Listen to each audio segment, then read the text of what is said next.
Maidin ba agus bannachtaí ar ascadaí an rang mise is múntóirí Driscoll.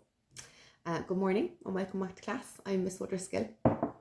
Guys, there's a lot of people that are asking questions and talking about online and stuff like this or whatever about what's the legality, where do we stand, the different constitutions, this and that, right?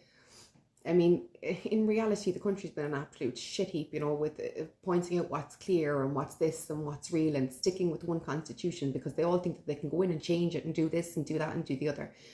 Now, I've spent about a year, right, researching where the legality lies and talking to people that know a lot more than I do, right, and researching.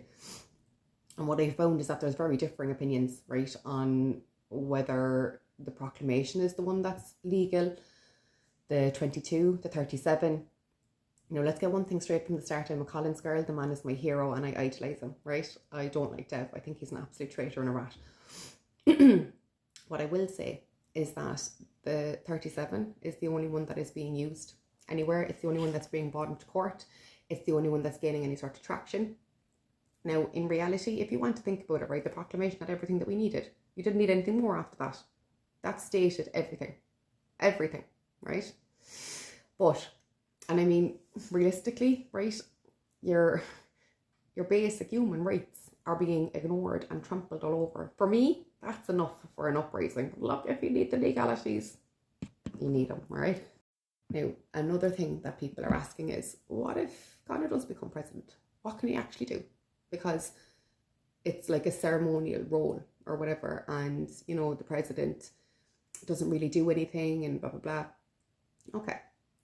So, well, first of all, I don't believe that if Conor becomes president that he will go in to work and he'll work through their corrupt system along their rules. Not a hope. I think he will go in there and make tidal waves of change and definitely have a say. Now, another thing that I would like to say is that the 37 does actually, in fact, infer responsibilities and a role upon the president. Okay, so we're going to get into that. Article 12 on Tuachtarán. Beg Uachtarán na hÉireann an Dúchtarán in son bunrach sa fasta. Beg tusig aige gach ile duine in son stáit, agus ní fólar dó na cuachta, agus na fébána a bhirtar don Uachtarán leis an bunrach sa, agus le bíhe de Ibrú, agus de cholíonid. That means Article 12, the President. There shall be a President of Ireland, Uachtarán na hÉireann, hereinafter called the President, who shall take precedence over all other persons in the state, and who shall exercise and perform the powers and functions conferred on the President by this Constitution and by law. Now, clearly states, right, that the President is the keeper of the Constitution. His role, he's got one job, right, at the moment, and that's to keep the Constitution. That little hobbit couldn't keep an egg safe, right? He'll go in like a good little buchel and sign off on everything that the little parasites have underneath them, right? I don't believe that Conor will do that. He's like, what have you gotten me? What are you going to hold over me?